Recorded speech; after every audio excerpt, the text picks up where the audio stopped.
सी plus plus programming series में आज हम देखने वाले हैं structure in C plus plus को, जिसमें हम देखेंगे कि स्ट्रक्चर क्या होता है, हमें स्ट्रक्चर को यूज़ करने की ज़रूरत क्यों पड़ती है और हम स्ट्रक्चर को किस तरह से यूज़ कर सकते हैं।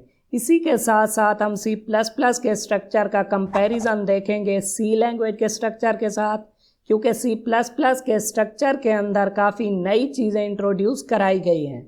और अगर आप सी प्लस प्लस के स्ट्रक्चर को अच्छे से समझ लेते हैं तो आपको क्लासेस एंड ऑब्जेक्ट वाले टॉपिक में कोई भी इशू देखने को नहीं मिलेगा, क्योंकि स्ट्रक्चर का जो कंसेप्ट है वो क्लासेस एंड ऑब्जेक्ट से मिलता जुलता है। और अगर आपने मेरी C plus plus programming series से रिलेटेड प्रीवियस वीडियोज़ को नहीं देखा तो प्लेलिस्ट का लिंक आपको डिस्क्रिप्शन के अंदर मिल जाएगा, आप चेकआउट कर सकते हैं। अस्सलाम वालेकुम friends, welcome to technical Amar. Structure को प्रैक्टिकली देखने से पहले हम इससे रिलेटेड कुछ इंपॉर्टेंट पॉइंट्स को देख लेते हैं, उसके बाद हम इसे प्रैक्टिकली देखेंगे। स्ट्रक्चर हमारे पास क्या है? Structure is a way to group variable. Structure की मदद से हम क्या कर सकते हैं? वेरिएबल्स का एक ग्रुप बना सकते हैं। Structure is collection of dissimilar elements. Structure क्या है? डिसिमिलर एलिमेंट्स की एक कलेक्शन है। Structure is use to create data type. Structure को हम यूज़ करते हैं एक नया डेटा टाइप बनाने के लिए। अब मैं क्या करता हूँ, एक एग्जांपल की मदद से आपको समझाता हूँ। फॉर एग्जांपल, अगर हमने कोई भी डेटा रखाना है तो हम क्या करेंगे? एक वेरिएबल बनाएंगे और उसके अंदर डेटा को रखाएंगे। डेटा किसी भी टाइप का हो सकता है, वो इंट टाइप का हो सकता है, फ्लोट टाइप का हो सकता है, कैर टाइप का हो सकता है, डबल टाइप का हो सकता है, बूल टाइप का हो सकता है और कोई स्ट्रिंग भी हो सकती है। और अगर हमने मल्टीपल डेटा को स्टोर कराना है तो हमने एक कंसेप्ट देखा था एरेज का, कि अगर हम सेम टाइप के मल्टीपल वेरिएबल्स को रखाना चाहते हैं तो उसके लिए हम क्या कर सकते हैं? एक एरे बना सकते हैं, जो कि क्या था? ग्रुप ऑफ वेरिएबल्स था। बट उसमें एक कंडीशन थी कि वो तमाम वेरिएबल्स एक ही टाइप के होने चाहिए, सिमिलर एलिमेंट का एक ग्रुप होना चाहिए। तो एरे की डेफिनेशन क्या थी? Array is a way to group variables, लेकिन वो सिमिलर टाइप के होने चाहिए थे। फॉर एग्जांपल, अगर मैंने कुछ नंबर्स रखाने हैं जो कि इंट टाइप के हैं तो मैं क्या कर सकता हूँ? इंट टाइप का एक एरे बना सकता हूँ। इसी तरह अगर मैं एरे बनाता हूँ फ्लोट टाइप का तो वो तमाम एलिमेंट्स फ्लोट टाइप के होंगे। बट यहाँ पे स्ट्रक्चर हमें एक बेनिफिट प्रोवाइड करता है कि हम सिमिलर एलिमेंट का भी ग्रुप बना सकते हैं और डिसिमिलर एलिमेंट का भी एक ग्रुप बना सकते हैं, जो कि एरे के अंदर हम नहीं कर सकते थे, क्योंकि एरे के अंदर सिमिलर एलिमेंट का एक ग्रुप होता है। हम क्या करते हैं? चलते हैं डेव सी प्लस प्लस पे और इसे देखते हैं प्रैक्टिकली। फॉर एग्जांपल, मैंने कोई भी डेटा स्टोर कराना है, जैसे कि मैंने यहाँ पे 5 को स्टोर कराना है, तो मैं क्या करूँगा? यहाँ पे इंट टाइप का एक वेरिएबल बना लूँगा और उसके अंदर स्टोर करा लूँगा 5। इसी तरह अगर मैंने यहाँ पे फ्लोट टाइप की वैल्यू को स्टोर कराना है तो मैं क्या करूँगा? यहाँ पे डेटा टाइप यूज़ करूँगा फ्लोट और यहाँ पे वैल्यू को स्टोर करा लूँगा। तो इस तरह हम क्या कर सकते हैं कि इंट टाइप की, फ्लोट टाइप की, कैर टाइप की वैल्यू को स्टोर करा सकते हैं। उसके बाद हमने देखा था कि अगर हमने मल्टीपल वैल्यूज़ को स्टोर कराना है तो हम क्या कर सकते थे? एरे को यूज़ कर सकते थे। फॉर एग्जाम्पल, मैंने क्या करना है? यहाँ पे इंट टाइप का एक एरे बनाना है तो मैं क्या करूँगा? यहाँ पे लिखूँगा इंट, उसके बाद यहाँ पे एरे का नेम और यहाँ पे स्क्वायर ब्रैकेट लगा के मैं क्या करूँगा? साइज मेंशन करूँगा। जैसे यहाँ पे अगर मैं लिखता हूँ 5 तो क्या होगा कि एक एरे बनेगा 5 एलिमेंट्स का, यानी कि यहाँ पे 5 वेरिएबल्स बनेंगे, बट उनकी टाइप क्या होगी? सेम होगी, इंट टाइप के होंगे। इसी तरह अगर मैं चाहता हूँ कि यहाँ पे फ्लोट टाइप का एरे बनाऊँ तो मैं क्या कर सकता हूँ? यहाँ पे इंट की जगह पे लिख सकता हूँ फ्लोट, तो क्या होगा? फ्लोट टाइप के 5 वेरिएबल्स बनेंगे। और यहाँ पे अगर हम चाहें तो इसका साइज कुछ भी रख सकते हैं, तो इस तरह क्या होगा? 10 वेरिएबल्स बनेंगे। और अगर यहाँ पे मैं लिख दूंगा 50 तो क्या होगा? यहाँ पे 50 वेरिएबल्स बनेंगे, बट वो होंगे फ्लोट टाइप के। तो यहाँ पे 50 वेरिएबल्स वाला एक एरे बनेगा। तो एरे क्या होता है? एरे होता है सिमिलर एलिमेंट्स का एक ग्रुप। तो यहाँ पे 50 एलिमेंट्स बने, बट उनकी टाइप क्या है? सिमिलर है, फ्लोट है। बट यहाँ पे अब हम देखने वाले हैं स्ट्रक्चर को, जो कि डिसिमिलर एलिमेंट्स को स्टोर करने के लिए यूज़ होता है। उसमें आप सिमिलर एलिमेंट्स को भी रख सकते हैं और डिसिमिलर एलिमेंट्स को भी स्टोर करवा सकते हैं। फॉर एग्जांपल मैंने यहाँ पे क्या करना है कि स्टूडेंट का डेटा लेना है। तो स्टूडेंट के डेटा में अगर आप देखें तो स्टूडेंट का क्या होगा, नेम होगा, स्टूडेंट का रोल नंबर होगा, स्टूडेंट की एज होगी, स्टूडेंट का CGPA होगा, स्टूडेंट के मार्क्स होंगे। तो ये जो सारा डेटा है ये डिसिमिलर है। जैसा कि अगर हम देखें स्टूडेंट का रोल नंबर इंट टाइप की वैल्यू होगी, नेम स्ट्रिंग टाइप की वैल्यू होगी, इसी तरह स्टूडेंट का जो CGPA होगा वो फ्लॉट टाइप की वैल्यू होगी, स्टूडेंट की जो एज होगी अगेन वो इंट टाइप की वैल्यू होगी। तो यहाँ पे काफ़ी सारा डेटा है जो कि डिसिमिलर है। तो इस तरह के डेटा को हम किस तरह से हैंडल कर सकते हैं, स्ट्रक्चर को यूज़ करते हुए। यहाँ पे हमारे पास दो पॉसिबिलिटीज़ हैं कि हम क्या कर सकते हैं, या तो हम स्ट्रक्चर को यूज़ करें, डेटा को ग्रुप करें, या फिर हम क्या कर सकते हैं कि इंडिविजुअल वेरिएबल्स को भी यूज़ कर सकते हैं। फॉर एग्जांपल मैं क्या कर सकता हूँ कि रोल नंबर के लिए एक इंट टाइप का वेरिएबल बना लूँ, इसी तरह नेम के लिए स्ट्रिंग टाइप का एक वेरिएबल बना लूँ, स्ट्रक्चर को ना बनाऊँ। इसी तरह मार्क्स के लिए मैं क्या करूँ, यानी कि इंट टाइप का एक वेरिएबल बना लूँ और CGPA के लिए फ्लॉट टाइप का वेरिएबल बना लूँ। बट इसमें हमें एक दिक्कत देखने को मिलेगी कि अगर हम यहाँ पे कोई लार्ज प्रोजेक्ट को यूज़ करते हैं, फॉर एग्जांपल मैंने कॉलेज के लिए या फिर यूनिवर्सिटी के लिए कोई सॉफ्टवेयर बनाना है, तो उसमें क्या होगा, स्टूडेंट का भी डेटा होगा, टीचर का भी डेटा होगा, फैकल्टी का भी डेटा होगा। तो अगर हम सेपरेट वेरिएबल्स को यूज़ करेंगे तो क्या होगा कि स्टूडेंट के लिए भी हम एक वेरिएबल बनाएंगे नेम वाला, टीचर्स के लिए भी नेम वाला वेरिएबल होगा, फैकल्टी के लिए भी नेम वाला वेरिएबल होगा। तो इस तरह हमें दिक्कत ये होगी कि हमें कैसे पता चलेगा कि ये जो नेम वाला वेरिएबल है ये स्टूडेंट का है, फैकल्टी का है, टीचर का है, किसका है। तो इसलिए हमें क्या करना पड़ेगा, यहाँ पे एक ग्रुप बनाना पड़ेगा। स्टूडेंट के लिए हम क्या करेंगे, एक अलग ग्रुप बनाएंगे, टीचर्स के लिए एक अलग ग्रुप बनाएंगे और फैकल्टी के लिए एक अलग ग्रुप बनाएंगे। तो स्टूडेंट का जो ग्रुप होगा उसमें जस्ट स्टूडेंट वाले ही वेरिएबल्स होंगे और जो टीचर्स का ग्रुप होगा उसमें जस्ट टीचर्स वाले ही वेरिएबल्स होंगे। तो हम क्या कर सकते हैं, यहाँ पे डिसिमिलर एलिमेंट्स का एक ग्रुप बना सकते हैं। सो मैं क्या करता हूँ, यहाँ पे स्टूडेंट के लिए एक ग्रुप बनाता हूँ, स्ट्रक्चर बनाता हूँ। तो स्ट्रक्चर हम किस तरह से बना सकते हैं, हम यहाँ पे लिखेंगे स्ट्रक्ट कीवर्ड, उसके बाद हम क्या करेंगे, यहाँ पे लिखेंगे डेटा टाइप का नेम। स्ट्रक्चर की मदद से हम क्या करते हैं, एक नया डेटा टाइप बनाते हैं जिसकी मदद से हम डिसिमिलर एलिमेंट्स का एक ग्रुप बना सकते हैं। सो मैं क्या करता हूँ, यहाँ पे डेटा टाइप का नेम रखता हूँ स्टूडेंट। तो यहाँ पे क्या होगा, स्टूडेंट टाइप का एक डेटा टाइप बनेगा और यहाँ पे ब्लॉक बना के हमें यहाँ पे मेंशन करना पड़ेगा कि इस स्टूडेंट टाइप का जो डेटा टाइप हम बना रहे हैं इसके अंदर कौन से वेरिएबल्स होंगे। सो मैं क्या करता हूँ, यहाँ पे एक वेरिएबल बनाता हूँ रोल नंबर, जिसके अंदर हम क्या करेंगे, स्टूडेंट का रोल नंबर रखाएंगे। उसके बाद मैं क्या करता हूँ, यहाँ पे कैट टाइप का एक एरे बना लेता हूँ नेम और उसका साइज यहाँ पे मैं रखता हूँ 30। उसके बाद मैं क्या करता हूँ, यहाँ पे इंट टाइप का एक और वेरिएबल बनाता हूँ मार्क्स के लिए। आप चाहें तो यहाँ पे एज के लिए भी वेरिएबल बना सकते हैं, CGPA के लिए भी बना सकते हैं। तो मैं क्या करने वाला हूँ, जस्ट यहाँ पे 3 ही वेरिएबल्स को रखने वाला हूँ। एक चीज़ और आपने यहाँ पे ज़हन में रखनी है कि जैसे ही हम ब्लॉक बनाते हैं तो उसके बाद हम सेमीकोलन नहीं लगाते, बट यहाँ पे स्ट्रक्चर को बनाते वक्त हमें क्या करना पड़ेगा कि ब्लॉक के बाद यहाँ पे जैसे ही ब्रैकेट एंड होगी तो हम क्या करेंगे, यहाँ पे सेमीकोलन ज़रूर लगाएंगे। तो इस तरह हम क्या कर सकते हैं कि एक डेटा टाइप बना सकते हैं। अब हमने क्या किया, यहाँ पे स्टूडेंट टाइप का एक डेटा टाइप बनाया और उसके अंदर हमारे पास कितने वेरिएबल्स हैं, 3 टाइप्स के वेरिएबल हैं हमारे पास। यहाँ पे एक रोल नंबर है, उसके बाद कैरेक्टर टाइप का एक एरे है, उसके बाद हमारे पास यहाँ पे मार्क्स वाला एक वेरिएबल है। तो मैं क्या करता हूँ, इसे यहाँ से रिमूव कर देता हूँ। तो आप मुझे यहाँ पे बताएं कि हमने ये डेटा टाइप बनाया तो इसकी वजह से कितनी मेमोरी कंज्यूम होगी। तो यहाँ पे कोई भी मेमोरी कंज्यूम नहीं होगी क्योंकि हमने यहाँ पे डेटा टाइप बनाया। हमने डेटा टाइप को यूज़ करके वेरिएबल नहीं बनाया। जैसे हमारे पास एक इंट डेटा टाइप है, बट अगर हम इंट टाइप का वेरिएबल ही नहीं बनाएंगे तो मेमोरी कैसे यूज़ होगी। तो मेमोरी कंज्यूम नहीं होगी क्योंकि हमने जस्ट यहाँ पे क्या किया, एक डेटा टाइप बनाया और कंपाइलर को बताया कि कंपाइलर साहब यहाँ पे हमने एक नया डेटा टाइप बना लिया है, इसका हम वेरिएबल बना सकते हैं, बट हमने बनाया नहीं है। तो वेरिएबल बनाने के लिए हम क्या करेंगे, यहाँ पे हम लिखेंगे डेटा टाइप। फॉर एग्जांपल जैसे हम यहाँ पे इंट टाइप का एक वेरिएबल बनाते हैं तो हमें क्या लिखना पड़ता है, पहले डेटा टाइप, उसके बाद वेरिएबल का नेम। इसी तरह हम क्या कर सकते हैं कि स्टूडेंट टाइप का भी एक वेरिएबल बना सकते हैं। तो उसके लिए हमें डेटा टाइप यूज़ करना पड़ेगा जो कि है स्टूडेंट। तो हम यहाँ पे लिखेंगे स्टूडेंट और यहाँ पे हम क्या करेंगे, वेरिएबल का नेम लिखेंगे।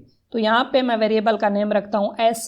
आप यहाँ पे वेरिएबल का नाम कुछ भी रख सकते हैं। तो हमने क्या किया, यहाँ पे एक डेटा टाइप बनाया खुद से और यहाँ पे हमने क्या किया, उस डेटा टाइप का एक वेरिएबल बनाया। तो अब यहाँ पे एस वाला जो हमारे पास वेरिएबल है ये कितनी मेमोरी कंज्यूम करेगा। अब क्योंकि हमने डेटा टाइप का वेरिएबल बना लिया है तो अब मेमोरी कंज्यूम होगी। जस्ट डेटा टाइप बनाने से मेमोरी कंज्यूम नहीं होगी, जब हम उस डेटा टाइप का वेरिएबल बनाएंगे तो उस वक्त मेमोरी कंज्यूम होगी। सो हम चलते हैं और इसे देखते हैं प्रैक्टिकली। सो हमने एक नया डेटा टाइप बनाया स्टूडेंट, जिसके अंदर हमारे पास 3 टाइप्स के वेरिएबल्स थे। एक था नेम और दूसरा था रोल नंबर एंड तीसरा हमारे पास था मार्क्स। सो हमने जो नेम वाला वेरिएबल बनाया था, दरअसल ये क्या था, एक कैरेक्टर टाइप का एरे था जिसका साइज था 30। तो कैरेक्टर 1 बाइट मेमोरी कंज्यूम करता है, तो 30 यहाँ पे साइज था एरे का, तो क्या होगा, यहाँ पे 30 बाइट्स कंज्यूम होंगी। उसके बाद यहाँ पे रोल नंबर इंट टाइप का था, इंट 4 बाइट्स लेता है, तो क्या होगा, यहाँ पे 30 एंड 4 34 हो जाएगा। उसके बाद यहाँ पे मार्क्स जो कि इंट टाइप का वेरिएबल था, तो ये भी 4 बाइट्स लेगा, तो 34 एंड 4 38। तो क्या होगा, जैसे ही हम स्टूडेंट टाइप का एक वेरिएबल बनाएंगे तो 38 बाइट्स मेमोरी कंज्यूम होगी। सो हम चलते हैं डेफ C++ पे और ये देखते हैं कि हम इस वेरिएबल को किस तरह से यूज़ कर सकते हैं। सो हमने यहाँ पे वेरिएबल को डिक्लेयर कराया, बट अगर आप C लैंग्वेज से आ रहे हैं यहाँ पे C++ में, तो आपने देखा होगा कि यहाँ पे हमें एक कीवर्ड यूज़ करना पड़ता था स्ट्रक्ट। उसके बाद हम क्या कर सकते थे कि डेटा टाइप का वेरिएबल बना सकते थे।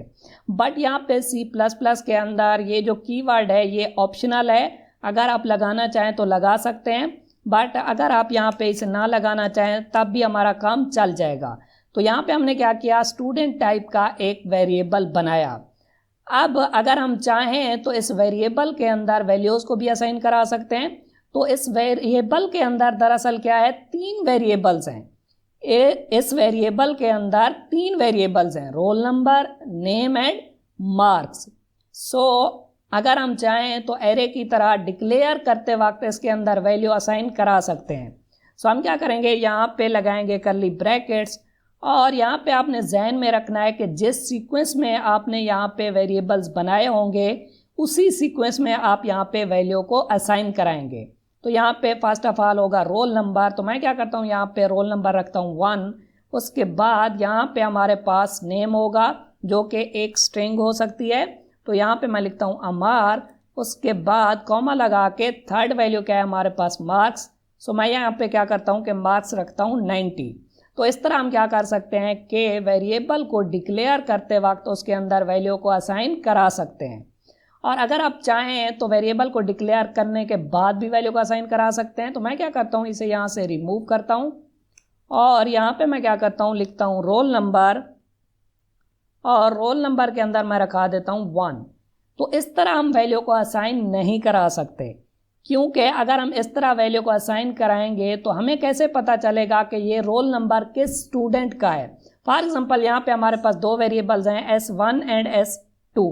तो यहाँ पे हमारे पास फर्स्ट स्टूडेंट है और यहाँ पे सेकंड स्टूडेंट है। अगर मैं रोल नंबर के अंदर असाइन कराऊंगा 1 तो हमें कैसे पता चलेगा कि ये फर्स्ट स्टूडेंट का रोल नंबर है या फिर सेकंड स्टूडेंट का रोल नंबर है। तो हमें क्या करना पड़ेगा, यहाँ पे बताना पड़ेगा। तो हम क्या करेंगे, फर्स्ट ऑफ ऑल वेरिएबल का नेम लिखेंगे S1, डॉट लगा के हम क्या करेंगे कि उसके मेंबर वेरिएबल को एक्सेस करेंगे। ये जो वेरिएबल्स हैं हम इन्हें कहते हैं मेंबर वेरिएबल्स। सो ये क्या होंगे, S1 का मेंबर वेरिएबल क्या है, रोल नंबर। उसके अंदर हमने यहाँ पे क्या किया, वैल्यू असाइन कराई। इसी तरह अगर हम नेम के अंदर वैल्यू रखना चाहते हैं तो हम क्या करेंगे, पहले वेरिएबल का नेम लिखेंगे S1, उसके बाद डॉट लगा के हम क्या कर सकते हैं कि इसकी वैल्यू को यहाँ से एक्सेस कर सकते हैं। तो S1 डॉट नेम, तो ये क्या होगा, फर्स्ट स्टूडेंट का नेम होगा। तो उसके अंदर हम क्या कर सकते हैं, वैल्यू असाइन करा सकते हैं। सो मैं लिख सकता हूँ यहाँ पे अमार। बट क्योंकि हम यहाँ पे कैरेक्टर टाइप का एरे यूज़ कर रहे हैं तो हम इस तरह से वैल्यू को असाइन नहीं करा सकते। तो हमें क्या करना पड़ेगा, strcpy फंक्शन का यूज़ करना पड़ेगा, यानी कि स्ट्रिंग को कॉपी करना पड़ेगा। सो हम यहाँ पे लिखेंगे s1 डॉट नेम और उसके अंदर हमने क्या करना है, यहाँ पे सेकंड पैरामीटर देना है जो कि हमारी वैल्यू होगी।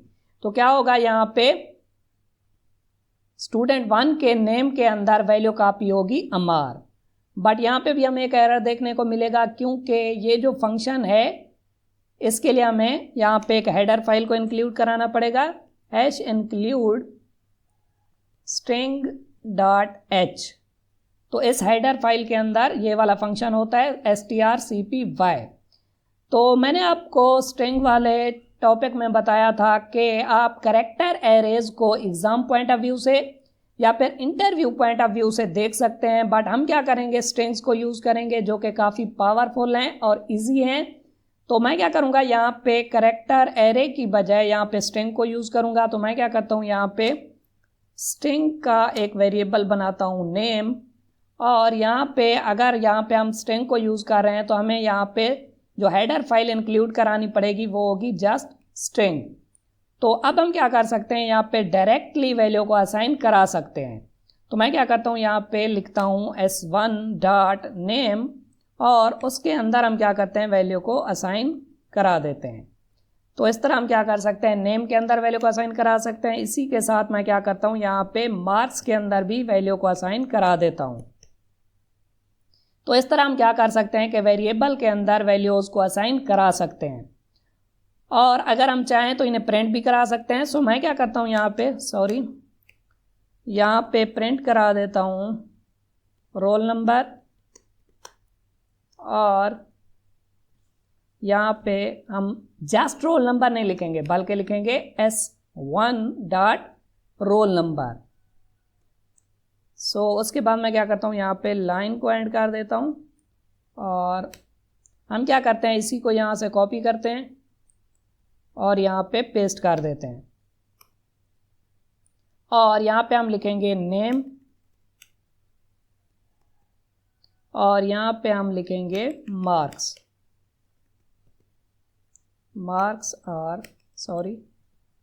और यहाँ पे क्या होगा, स्टूडेंट 1 का नेम होगा और यहाँ पे स्टूडेंट 1 का मार्क्स होंगे। सो हमने क्या किया, यहाँ पे एक नया डेटा टाइप बनाया जिसके अंदर हम डिसिमिलर एलिमेंट्स को रखा सकते हैं। तो हमने क्या किया, यहाँ पे डिसिमिलर एलिमेंट्स का एक ग्रुप बनाया। तो यहाँ पे जैसे ही हम स्टूडेंट टाइप का एक वेरिएबल बनाएंगे तो उसके अंदर क्या होगा, 3 मेंबर वेरिएबल्स होंगे, roll number, name and marks. So उसके बाद हमने क्या किया, यहाँ पे डिक्लेयर करते वक्त भी देखा कि हम वैल्यूज़ को किस तरह से असाइन करा सकते हैं, और डिक्लेयर करने के बाद हम वैल्यूज़ को किस तरह से असाइन करा सकते हैं, और यहाँ पे हमने उन वैल्यूज़ को प्रिंट भी कराया। सो अब अगर मैं इसे कंपाइल एंड रन करूँ, सो आप यहाँ पे देख सकते हैं कि हमें शो हो रहा है roll number, name and marks. और अगर हम चाहें तो एक वेरिएबल का डेटा दूसरे वेरिएबल के अंदर भी कॉपी कर सकते हैं। जैसे यहाँ पे हमारे पास एक और वेरिएबल है s2, सो मैं क्या कर सकता हूँ, यहाँ पे s2 का जो रोल नंबर है उसके अंदर असाइन करा देता हूँ s1 का रोल नंबर, और इसी तरह s2 का जो नेम है उसके अंदर मैं असाइन करा देता हूँ s1 का नेम। इसी तरह मैं क्या करता हूँ, s2 का जो मार्क्स वाला वेरिएबल है उसके अंदर s1 के मार्क्स को असाइन करा देता हूँ। और हम क्या करते हैं, यहाँ पे इसे कॉपी करते हैं और यहाँ पे पेस्ट कर देते हैं, और यहाँ पे हम क्या कर सकते हैं कि लिख सकते हैं s2 और यहाँ पे s2 और यहाँ पे s2। अब मैं क्या करता हूँ, इसे कंपाइल एंड रन करता हूँ। सो आप यहाँ पे देख सकते हैं कि सेकंड स्टूडेंट का जो डेटा है वो सेम है जैसे कि हमारे पास फर्स्ट स्टूडेंट का डेटा है, क्योंकि हमने क्या किया, फर्स्ट स्टूडेंट के डेटा को कॉपी किया सेकंड स्टूडेंट के डेटा के अंदर। अब हम देख लेते हैं कि हम इसे शॉर्ट फॉर्म में किस तरह से लिख सकते हैं। बजाय इसके कि मैं क्या करूं कि स्टूडेंट 1 का जो रोल नंबर है उसे रखाऊं स्टूडेंट 2 के रोल नंबर के अंदर, नेम को रखाऊं स्टूडेंट 2 के नेम के अंदर, और मार्क्स को यहाँ पे स्टोर कराऊं स्टूडेंट 2 के मार्क्स के अंदर, मैं क्या कर सकता था यहाँ पे डायरेक्टली S1 का जो डेटा है उसे रखा सकता था S2 के अंदर। तो हम इस तरह भी क्या कर सकते हैं कि डेटा को कॉपी कर सकते हैं। तो क्या होगा, स्टूडेंट 1 का जो रोल नंबर है वो चला जाएगा स्टूडेंट 2 के रोल नंबर के अंदर, स्टूडेंट 1 का जो नेम होगा वो स्टूडेंट 2 के नेम के अंदर चला जाएगा। इसी तरह इसके जो मार्क्स होंगे वो स्टूडेंट 2 के मार्क्स के अंदर कॉपी हो जाएंगे। अब हम क्या करते हैं, ये देख लेते हैं कि हम यूज़र से किस तरह से ये डेटा ले सकते हैं।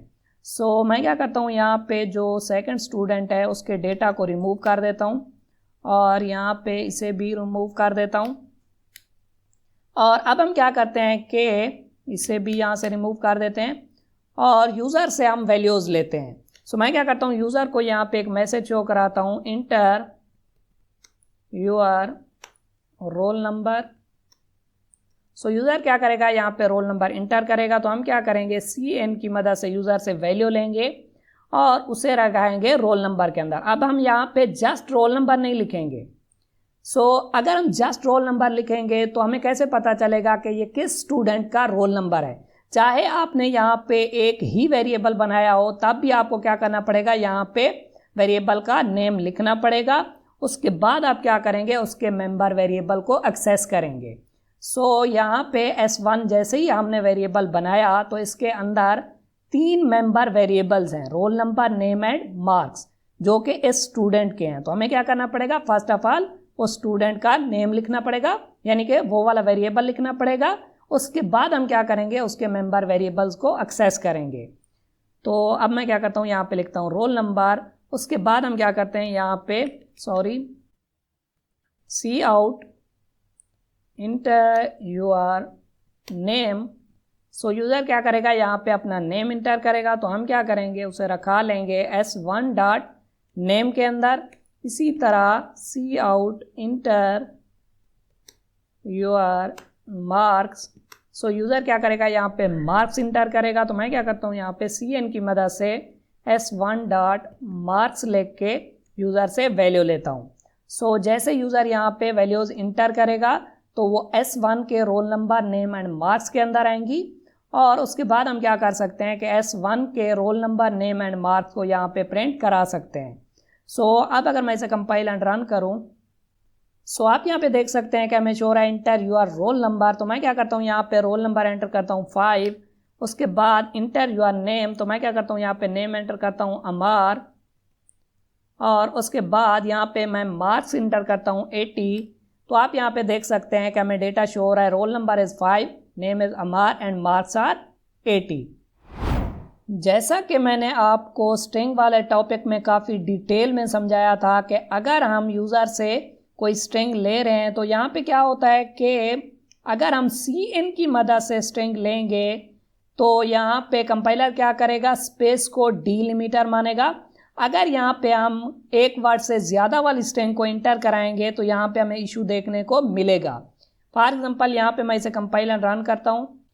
हमें यहाँ पे शो रहा है इंटर योर रोल नंबर। तो मैं क्या करता हूँ, यहाँ पे रोल नंबर एंटर करता हूँ 2 और यहाँ पे नेम में एंटर करता हूँ फरहान और अली। तो अब क्या होगा, यहाँ पे कंपाइलर क्या करेगा, यहाँ पे फरहान को तो रखाएगा स्ट्रिंग के अंदर।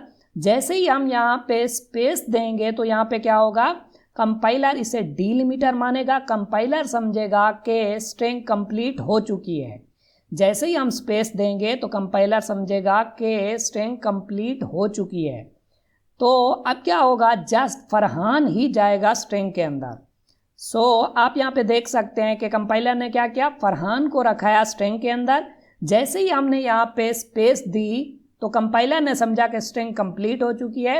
उसके बाद जैसे ही हमने यहाँ पे अली लिखा तो कंपाइलर ने क्या किया, इसे तीसरे वेरिएबल के अंदर स्टोर कराने की कोशिश की। हालांकि अली यहाँ पे क्या है, एक स्ट्रिंग है और तीसरा हमारे पास जो वेरिएबल था वो था मार्क्स वाला, जो कि इंट टाइप की एक वैल्यू थी। इसलिए यहाँ पे कंपाइलर ने हमें मार्क्स को इंटर कराने का मौका ही नहीं दिया और यहाँ पे हमें डेटा शो करा दिया, role number is 2, name is Farhan. और यहाँ पे क्योंकि कंपाइलर ने अली को स्टोर कराया मार्क्स के अंदर और अर्ली स्ट्रिंग टाइप की वैल्यू थी, मार्क्स इंट टाइप की वैल्यू है, तो यहाँ पे इसीलिए हमें मार्क्स के अंदर गार्बेज वैल्यू देखने को मिल रही है। तो अगर आप चाहते हैं कि आप एक वर्ड की बजाय मल्टीपल वर्ड्स वाली स्ट्रिंग को इंसर्ट कराएं, तो मैं स्ट्रिंग वाले टॉपिक में काफ़ी डिटेल में समझा चुका हूं, जिसका लिंक मैं आपको डिस्क्रिप्शन के अंदर दे दूंगा। यहाँ पे भी हम देख लेते हैं कि हम मल्टीपल वर्ड्स वाली स्ट्रिंग को किस तरह से इंसर्ट करवा सकते हैं। मल्टीपल वर्ड्स के लिए हम क्या करेंगे, सी एन की बजाय गेट लाइन फंक्शन का यूज़ करेंगे। मैं क्या करता हूँ, इसे यहाँ से कमेंट करता हूँ और हम क्या करेंगे, यहाँ पे यूज़ करेंगे गेट लाइन फंक्शन को।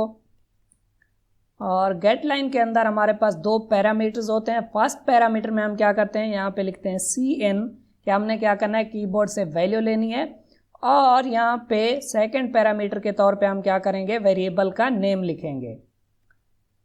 इस तरह हम क्या कर सकते हैं कि यूज़र से मल्टीपल वर्ड्स वाली स्ट्रिंग को इंटर करवा सकते हैं। अब अगर मैं इसे कंपाइल एंड रन करूं, आप यहाँ पे देख सकते हैं कि हमें शो रहा है इंटर यूर रोल नंबर। तो मैं क्या करता हूँ, यहाँ पे रोल नंबर एंटर करता हूँ 5, और आप यहाँ पे देख सकते हैं कि हमें नेम इंटर करने का मौका नहीं मिला और हमें यहाँ पे शो रहा है इंटर यूर मार्क्स। ये क्यों हो रहा है मैं आपको बताता हूँ, थोड़ा सा एक्सप्लेन करते हैं इसे। यहाँ पे दरअसल क्या होता है कि अगर हम सी एन का यूज़ करते हैं तो क्या होता है, जस्ट हमें एक ही वर्ड इंटर करवाने को मिलता है। और अगर हम चाहते हैं कि मल्टीपल वर्ड्स को इंटर करवाएं तो हम यहाँ पे गेट लाइन फंक्शन का यूज़ कर सकते हैं। बट यहाँ पे हमें एक और दिक्कत देखने को मिल रही है कि यहाँ पे हमें स्ट्रिंग को इंटर करवाने का मौका ही नहीं मिल रहा। दरअसल क्या होता है कि अगर हम सी एन के बाद गेट लाइन फंक्शन को यूज़ करेंगे तो यहाँ पे वैल्यू बफर से उठाई जाती है। दरअसल क्या होता है कि जैसे ही हम कीबोर्ड से वैल्यू इंटर करवाते हैं, फॉर एग्जांपल यहाँ पे हमने लिखा CNS1 डॉट रोल नंबर, तो क्या होगा, CN की वजह से वैल्यू हम देंगे कीबोर्ड से। कीबोर्ड से जैसे ही हम वैल्यू देंगे तो एक्सट्रैक्शन ऑपरेटर क्या करता है, वैल्यू को रखाता है यहाँ पे वेरिएबल के अंदर। बट यहाँ पे वेरिएबल के अंदर वैल्यू जाने से पहले वैल्यू क्या होती है, बफर में जाती है। जैसे ही हम कीबोर्ड से डेटा एंटर करते हैं तो डायरेक्ट वेरिएबल के अंदर वैल्यू नहीं जाती, दरमियान में हमारे पास एक बफर होता है जिसके अंदर वैल्यू जाती है। बफर से फिर वैल्यू जाती है वेरिएबल के अंदर। तो यहाँ पे क्या होगा कि हम कीबोर्ड से रोल नंबर एंटर करेंगे। फॉर एग्जांपल मैंने एंटर किया 5, तो 5 जाएगा बफर के अंदर। उसके बाद बफर से वैल्यू जाएगी इस वेरिएबल के अंदर। तो वेरिएबल के अंदर वैल्यू आ चुकी है 5 और बफर के अंदर वैल्यू है 5। तो अब क्या होगा, यहाँ पे बफर एम्प्टी होगा तभी हम क्या कर सकते हैं, यहाँ पे वैल्यू एंटर करवा सकते हैं। तो यहाँ पे ये होता है कि जैसे ही हम सी एन के बाद गेट लाइन फंक्शन को यूज़ करते हैं तो बफर एम्प्टी नहीं होता, बफर के अंदर वैल्यू पड़ी होती है। तो वही वैल्यू इस वेरिएबल के अंदर जाती है, जिसकी वजह से हमें वैल्यू को इंटर करवाने का मौका नहीं मिलता। इसका मतलब ये हुआ कि न्यू वैल्यू इंटर करवाने से पहले बफर का एम्प्टी होना ज़रूरी है।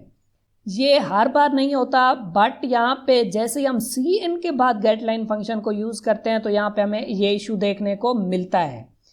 तो हमें क्या करना पड़ेगा कि स्ट्रिंग लेने से पहले बफर को एम्प्टी करना पड़ेगा ताकि बफर से वैल्यू ना उठाई जाए। हम इसकी ज़्यादा डिटेल में नहीं जाते, जस्ट आपने यहाँ पे ये जहन में रखना है कि सी एन के बाद जब भी आप गेट लाइन फंक्शन को यूज़ करें तो दरमियान में आपने क्या करना है, बफर को एम्प्टी कराना है। तो उसके लिए आप क्या करेंगे, यहाँ पे लिखेंगे CN डॉट इग्नोर। तो यहाँ पे क्या होगा कि कंपाइलर क्या करेगा, बफर को इग्नोर करेगा और यहाँ पे न्यू वैल्यू लेगा कीबोर्ड से। अब अगर मैं इसे कंपाइल एंड रन करूँ, आप यहाँ पे देख सकते हैं कि हमें शो रहा है इंटर यूर रोल नंबर। तो मैं क्या करता हूँ, यहाँ पे रोल नंबर एंटर करता हूँ 2 और यहाँ पे नेम की जगह पे मैं एंटर करता हूँ टेक्निकल अमर। तो आप यहाँ पे देख सकते हैं चैनल। तो आप यहाँ पे देख सकते हैं कि हमने मल्टीपल वर्ड्स को यहाँ पे इंसर्ट करवाया। उसके बाद यहाँ पे मैं मार्क्स एंटर करता हूँ 90। तो आप यहाँ पे देख सकते हैं कि अब हमें कोई भी इशू देखने को नहीं मिला और यहाँ पे हमें शो हो रहा है roll number is 2, name is technical Amar channel और यहाँ पे marks are 90। So I hope कि आपको ये चीज़ समझ में आई होगी। अगर आपने क्या करना है, जस्ट वन वर्ड वाली स्ट्रिंग को इंटर करवाना है तो आप क्या कर सकते हैं, यहाँ पे CN का यूज़ कर सकते हैं। बट अगर आप यहाँ पे मल्टीपल वर्ड्स वाली स्ट्रिंग को इंटर करवाना चाहते हैं तो आप क्या कर सकते हैं, यहाँ पे गेट लाइन फंक्शन का यूज़ कर सकते हैं। बट आपको क्या करना पड़ेगा, उससे पहले CN डॉट इग्नोर फंक्शन का यूज़ करना पड़ेगा। तो ये इशू C लैंग्वेज में भी देखने को मिलता है कि जैसे ही हम CN के बाद क्या करते हैं, वैल्यू लेते हैं यूज़र से एज ए स्ट्रिंग, तो आपको क्या करना पड़ता है, यहाँ पे f फंक्शन का यूज़ करना पड़ता है। बट C++ में हम क्या कर सकते हैं, यहाँ पे इग्नोर फंक्शन का यूज़ कर सकते हैं। सो इस वीडियो के अंदर हमने देखा कि हम किस तरह से एक नया डेटा टाइप बना सकते हैं और किस तरह से हम डिसिमिलर एलिमेंट्स का एक ग्रुप बना सकते हैं। नेक्स्ट वीडियो में हम देखने वाले हैं कि हम एरेज को किस तरह से यूज़ कर सकते हैं स्ट्रक्चर के साथ। सो यहाँ पे हमने एक स्टूडेंट का डेटा लिया, हो सकता है कि यहाँ पे हमने 10 स्टूडेंट का डेटा लेना होता या फिर 50 स्टूडेंट का डेटा लेना होता, तो हम क्या करते हैं, यहाँ पे 50 वेरिएबल्स बनाते नहीं, बल्कि हम क्या करते हैं, यहाँ पे 50 वेरिएबल्स वाला एक एरे बनाते हैं और उसे हम अपने प्रोग्राम में यूज़ करते हैं। अस्सलाम वालेकुम friends, welcome to technical Amar. So last video में हमने ये प्रोग्राम बनाया था जिसके अंदर हमने देखा था कि हम स्टूडेंट टाइप का स्ट्रक्चर किस तरह से बना सकते हैं। सो हमने यहाँ पे स्टूडेंट टाइप का एक डेटा टाइप बनाया था जिसके अंदर मेंबर वेरिएबल्स थे, roll number, name and marks. उसके बाद हमने देखा था कि हम स्टूडेंट टाइप का वेरिएबल किस तरह से बना सकते हैं और यूज़र से किस तरह से वैल्यूज़ ले सकते हैं, और उसके बाद हमने यहाँ पे उन वैल्यूज़ को प्रिंट भी करवाया था। सो अब हम देखने वाले हैं कि हम एरेज को किस तरह से यूज़ कर सकते हैं स्ट्रक्चर के अंदर। सो फॉर एग्जांपल यहाँ पे मैं क्या करना चाहता हूँ कि 2 स्टूडेंट्स का डेटा लेना चाहता हूँ, तो मैं क्या कर सकता हूँ, या तो ये कर सकता हूँ कि यहाँ पे मैं एक और वेरिएबल बना लूँ S2 के नाम से, और जैसे ही मैं यहाँ पे फर्स्ट स्टूडेंट का डेटा यूज़र से ले रहा हूँ इसी तरह सेकंड स्टूडेंट का भी डेटा ले लूँ यूज़र से। सो मैं क्या करता हूँ, इसे यहाँ से कॉपी करता हूँ और यहाँ पे पेस्ट कर देता हूँ, और यहाँ पे हम क्या करते हैं कि यूज़र को एक मैसेज शो कराते हैं, enter data of second student. So यहाँ पे क्या होगा, यूज़र को ये मैसेज शो होगा, enter data of second student. तो यूज़र क्या करेगा, सेकंड स्टूडेंट के लिए roll number, name and marks को एंटर करेगा। तो यहाँ पे हमें क्या करना पड़ेगा, रोल नंबर के लिए S2 और यहाँ पे S2 और यहाँ पे भी S2 डॉट नेम, और मार्क्स के लिए भी हम क्या करेंगे, यहाँ पे डेटा को चेंज करेंगे S2 डॉट मार्क्स। तो इस तरह क्या होगा, यूज़र सेकंड स्टूडेंट के लिए भी डेटा एंटर करेगा। उसके बाद मैं क्या करता हूँ, इसे यहाँ से कॉपी करता हूँ और यहाँ पे पेस्ट कर देता हूँ, और यहाँ पे हम क्या करते हैं, फर्स्ट ऑफ ऑल यूज़र को एक मैसेज शो कराते हैं, सी आउट स्टूडेंट 1 के यहाँ से स्टूडेंट 1 का डेटा शो होगा, और इसे मैं यहाँ से कॉपी करता हूँ और यहाँ पे पेस्ट कर देता हूँ, और यहाँ पे हम लिखते हैं स्टूडेंट 2 कि यहाँ से स्टूडेंट 2 का डेटा शो होगा। तो अब हमें क्या करना पड़ेगा, यहाँ पे भी S2 डॉट रोल नंबर, और यहाँ पे भी सेकंड स्टूडेंट का नेम, और यहाँ पे भी सेकंड स्टूडेंट के मार्क्स। सो अब अगर मैं इसे कंपाइल एंड रन करूँ, सो आप यहाँ पे देख सकते हैं कि हमें शो हो रहा है इंटर योर रोल नंबर। तो मैं क्या करता हूँ, यहाँ पे एंटर करता हूँ 1, और नेम यहाँ पे मैं एंटर करता हूँ अमर, और यहाँ पे मार्क्स एंटर करता हूँ 80। उसके बाद हमें यहाँ पे शो हो रहा है inter data of second student. तो उसका रोल नंबर हमारे पास है 2 और उसका नेम हमारे पास है फरहान, और मार्क्स यहाँ पे मैं एंटर करता हूँ 90। तो आप यहाँ पे देख सकते हैं कि स्टूडेंट 1 का डेटा शो हो रहा है, roll number, name and marks. उसके बाद स्टूडेंट 2 का डेटा शो हो रहा है, roll number, name and marks. So आप यहाँ पे देख सकते हैं कि यहाँ पे जस्ट हमारे पास 2 ही वेरिएबल्स हैं। तो यहाँ पे आप देख सकते हैं कि कितनी लाइंस हमें रिपीट करनी पड़ी। यहाँ पे हमें ये वाला डेटा रिपीट करना पड़ा, हालांकि यही डेटा हम फर्स्ट स्टूडेंट के लिए भी यूज़ कर रहे थे, और यहाँ पे आप देख सकते हैं कि प्रिंट कराते वक्त भी हमें लाइंस को रिपीट करना पड़ा। ये तो हमारे पास 2 स्टूडेंट थे। अगर हमारे पास यहाँ पे 10 स्टूडेंट्स होते तो हमें कितनी लाइंस लिखनी पड़ती, और अगर हमारे पास 100 स्टूडेंट होते, 500 स्टूडेंट होते या फिर 1000 स्टूडेंट होते तो हमें कितनी लाइंस लिखनी पड़ती। यही कंसेप्ट मैं आपको एरे वाले चैप्टर में भी काफ़ी डिटेल में समझा चुका हूँ कि अगर हमने मल्टीपल वैल्यूज़ लेनी है, मल्टीपल डेटा लेना है, बट उसका सेम ही टाइप है, तो हम क्या कर सकते हैं, एरेज को यूज़ कर सकते हैं। सो आप यहाँ पे देख सकते हैं कि हमारा जो डेटा है वो सिमिलर है। यहाँ पे S1 जो है वो भी स्टूडेंट टाइप का है और S2 भी क्या है, स्टूडेंट टाइप का है। अगर यहाँ पे हम S3 बनाएंगे तो वो भी किस टाइप का होगा, स्टूडेंट टाइप का होगा। तो यहाँ पे हम क्या कर सकते हैं, एरे बना सकते हैं। सो हम क्या करेंगे, यहाँ पे लिखेंगे एरे का नेम। आप एरे का नाम कुछ भी रख सकते हैं, मैं यहाँ पे रखने वाला हूँ S। उसके आगे आप स्क्वायर ब्रैकेट लगाएंगे और यहाँ पे एरे का साइज मेंशन करेंगे। अगर आप यहाँ पे लिखेंगे 5 तो क्या होगा, 5 वेरिएबल्स बनेंगे स्टूडेंट टाइप के। इसी तरह अगर आप यहाँ पे 50 लिखेंगे तो 50 वेरिएबल्स बनेंगे स्टूडेंट टाइप के। तो इस तरह आप क्या कर सकते हैं, एरे बना सकते हैं और उसे स्ट्रक्चर के साथ यूज़ कर सकते हैं। तो आपको समझाने के लिए मैं क्या करता हूँ, यहाँ पे जस्ट एरे का साइज़ रखता हूँ 3। आप यहाँ पे अपनी रिक्वायरमेंट के हिसाब से एरे का साइज़ रख सकते हैं। सो अब हमें यहाँ पे सेकंड स्टूडेंट के लिए दोबारा ये लाइंस लिखने की ज़रूरत नहीं है, तो मैं क्या करता हूँ, इसे यहाँ से रिमूव कर देता हूँ और यहाँ पे प्रिंट कराते वक्त भी हमें लिखने की ज़रूरत नहीं है, मैं इसे यहाँ से रिमूव करा देता हूँ। सो अब हम क्या करेंगे, एरे का यूज़ करेंगे। तो एरे का अगर हम यहाँ पे यूज़ करना चाहते हैं तो यूज़र से वैल्यूज़ लेते वक्त हमें क्या करना पड़ेगा, यहाँ पे लूप लगाना पड़ेगा। सो मैं क्या करता हूँ, यहाँ पे एक वेरिएबल बनाता हूँ लूप के लिए i, और एरे बनाने के बाद यहाँ पे हम क्या करते हैं, उस लूप को यूज़ करते हैं। तो यहाँ पे मैं फॉर लूप को स्टार्ट कर रहा हूँ और i की वैल्यू को हम स्टार्ट करेंगे 0 से, क्योंकि एरे के इंडेक्सेस 0 से स्टार्ट होते हैं। और अगर आपको एरे का बिल्कुल आइडिया नहीं है तो इस पे मैं एक डिटेल में वीडियो बना चुका हूँ, जिसका लिंक आपको डिस्क्रिप्शन के अंदर मिल जाएगा, आप चेकआउट कर सकते हैं। सो i की वैल्यू 0 से स्टार्ट होगी, i less or equal to 2, क्योंकि हमारे पास एरे का साइज है 3। सो यहाँ पे 0 1 2, तो हमारे पास कितनी वैल्यूज हो जाएंगी, 3, 0 1 एंड 2। तो ये वाला लूप 3 टाइम्स चलेगा, क्योंकि यहाँ पे एरे का साइज है 3। अगर यहाँ पे एरे का साइज होता 10 तो हम क्या करते हैं, i की वैल्यू को 0 से स्टार्ट करते हैं और यहाँ पे 9 तक लेके जाते हैं। तो उसके बाद मैं क्या करता हूँ, i की वैल्यू को इंक्रीज़ करता हूँ और हम क्या करते हैं, इस लूप की बॉडी बना लेते हैं। इस लूप की बॉडी के अंदर हम क्या करेंगे, यूज़र से वैल्यूज़ लेंगे। तो मैं क्या करता हूँ, इसे यहाँ से कट करता हूँ और लूप के अंदर पेस्ट करता हूँ और मैं क्या करता हूँ, इसकी फॉर्मेटिंग कर लेता हूँ।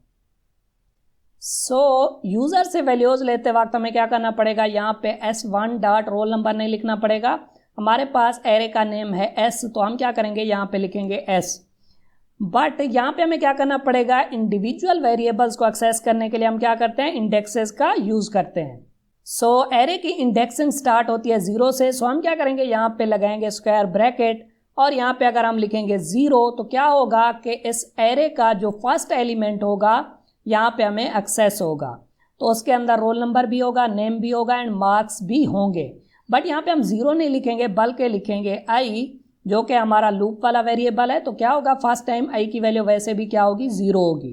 तो यहाँ पे S0 यानी कि फर्स्ट एलिमेंट ऑफ एरे, उसका रोल नंबर, और यहाँ पे क्या होगा, यहाँ पे भी हम लिखेंगे S0 और मार्क्स के लिए भी हम क्या करेंगे, यहाँ पे लिखेंगे S0। और अगर यहाँ पे हम लिखेंगे CN को तो इसके अंदर भी हम क्या करेंगे, S0 लिखेंगे। सो यहाँ पे क्या होगा, अब 0 सॉरी यहाँ पे हम 0 नहीं लिखेंगे बल्कि लिखेंगे i, क्योंकि हम लूप की मदद से वैल्यू को ले रहे हैं, तो यहाँ पे हम i लिखेंगे। तो फर्स्ट टाइम जब ये लूप चलेगा तो i की वैल्यू क्या होगी, 0 होगी, 0 less or equal to 2, condition true होगी। तो S0 क्योंकि i की वैल्यू 0 है, उसका रोल नंबर, S0 का नेम, S0 का मार्क्स। तो इस तरह हम क्या करेंगे कि जो फर्स्ट स्टूडेंट है उसका डेटा ले लेंगे यूज़र से, उसके बाद क्या होगा, लूप दोबारा चलेगा, i की वैल्यू इंक्रीज होकर 1 होगी, 1 less or equal to 2, condition true होगी। तो आई की वैल्यू जैसे ही 1 होगी तो क्या होगा यहाँ पे S1 यानी कि सेकंड स्टूडेंट, तो सेकंड स्टूडेंट का भी हम डेटा ले लेंगे। उसके बाद आई की वैल्यू इंक्रीज होकर 2 होगी, तो यहाँ पे 2 less or equal to 2 condition true होगी, तो हम थर्ड स्टूडेंट का भी डेटा यहाँ से ले लेंगे। तो मैं क्या करता हूँ यहाँ पे एक और स्टेटमेंट लिखता हूँ, cout enter data of student. तो यहाँ पे हम क्या करेंगे, डेटा लेंगे स्टूडेंट का। तो यहाँ पे मैं क्या करता हूँ, लिखता हूँ आई। अगर यहाँ पे मैं लिखूँगा आई तो आई की वैल्यू है 0, तो हम यहाँ पे लिखना चाहते हैं इंटर डेटा ऑफ स्टूडेंट 1। तो मुझे क्या करना पड़ेगा, यहाँ पे आई प्लस 1 करना पड़ेगा। तो 0 के अंदर जैसे ही 1 ऐड होगा तो ये हो जाएगा 1। तो उसके बाद मैं क्या करता हूँ, लाइन को एंड कर देता हूँ। तो यहाँ पे हमें होगा इंटर डेटा ऑफ स्टूडेंट 1, और सेकेंड टाइम जब लूप चलेगा तो आई की वैल्यू 1 होगी, तो 1 + 1 2 हो जाएगा। तो यहाँ पे हमें होगा इंटर डेटा ऑफ स्टूडेंट 2। तो इस तरह हम क्या कर सकते हैं कि एरे का यूज़ करते हुए यूज़र से वैल्यूज़ ले सकते हैं। यहाँ पे आप चाहें तो 10 वेरिएबल्स वाला भी एरे बना सकते हैं, और यहाँ पे इतनी लाइंस लिख के आप क्या करेंगे, 10 स्टूडेंट का डेटा ले लेंगे। और अगर आप यहाँ पे 1000 लिखेंगे तो आप 1000 स्टूडेंट का डेटा ले सकते हैं। उसके लिए भी आपको क्या करना पड़ेगा, जस्ट इतनी ही लाइंस लिखनी पड़ेंगी। तो अब मैं क्या करता हूँ कि डेटा को प्रिंट कराने के लिए भी लूप का यूज़ करता हूँ। तो हम क्या करते हैं, इसी लूप को यहाँ से कॉपी करते हैं और यहाँ पे पेस्ट कर देते हैं, और हम क्या करते हैं, इसकी बॉडी बना लेते हैं, और इस डेटा को मैं क्या करता हूँ, यहाँ से कट करता हूँ और लूप के अंदर पेस्ट कर देता हूँ। और यहाँ पे हम क्या करेंगे, लिखेंगे डेटा ऑफ स्टूडेंट, और यहाँ पे i+1। तो यहाँ पे मैं क्या करता हूँ, इंटर योर रोल नंबर की बजाय बल्कि इसे रहने देता हूँ। तो अब क्या होगा, यहाँ पे भी हमें क्या करना पड़ेगा, एरे को यूज़ करना पड़ेगा।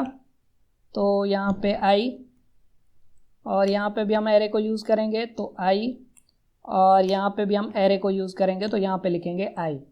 तो इस तरह क्या होगा कि हम मल्टीपल स्टूडेंट्स का डेटा ले सकेंगे एरे की मदद से। अब अगर मैं इसे कंपाइल एंड रन करूं, आप यहाँ पे देख सकते हैं कि हमें शो हो रहा है इंटर डेटा ऑफ स्टूडेंट 1, और उसका हमने क्या करना है, यहाँ पे रोल नंबर देना है। तो मैं यहाँ पे एंटर करता हूँ 1, उसका नेम हम यहाँ पे रखते हैं अमर, और उसके मार्क्स हमारे पास हैं 80। उसके बाद यहाँ पे हमें शो हो रहा है इंटर डेटा ऑफ स्टूडेंट 2, तो उसका हम यहाँ पे रोल नंबर रखते हैं 2, और उसका नेम हम यहाँ पे रखते हैं फरहान, और उसके मार्क्स यहाँ पे हैं 90। और स्टूडेंट 3 का डेटा यहाँ पे रोल नंबर मैं रखता हूँ 3, और उसका नेम मैं रखता हूँ यहाँ पे अली, और उसके जो मार्क्स हैं वो हैं 83। तो आप यहाँ पे देख सकते हैं कि हमें स्टूडेंट 1 का डेटा शो हो रहा है, स्टूडेंट 2 का भी डेटा शो हो रहा है, और स्टूडेंट 3 का भी डेटा शो हो रहा है। अब हम क्या करते हैं कि इस प्रोग्राम को मज़ीद मीनिंगफुल बनाते हैं। मैं ये चाहता हूँ कि यूज़र ने जो 3 स्टूडेंट्स का डेटा एंटर किया, या फिर 5 स्टूडेंट का या 10 स्टूडेंट का डेटा एंटर किया, उनमें से मुझे मैक्सिमम मार्क्स वाला जो डेटा है वो शो होना चाहिए। मैं चाहता हूँ कि जिस स्टूडेंट के मार्क्स सबसे ज़्यादा हैं उसका मैं यहाँ पे डेटा प्रिंट कराऊँ।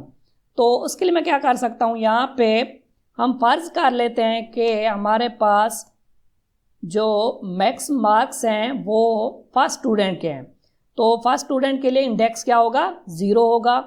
तो 0 वाले इंडेक्स पे जो स्टूडेंट है उसके मार्क्स सबसे ज़्यादा हैं, मैं ये कंसीडर कर लेता हूँ।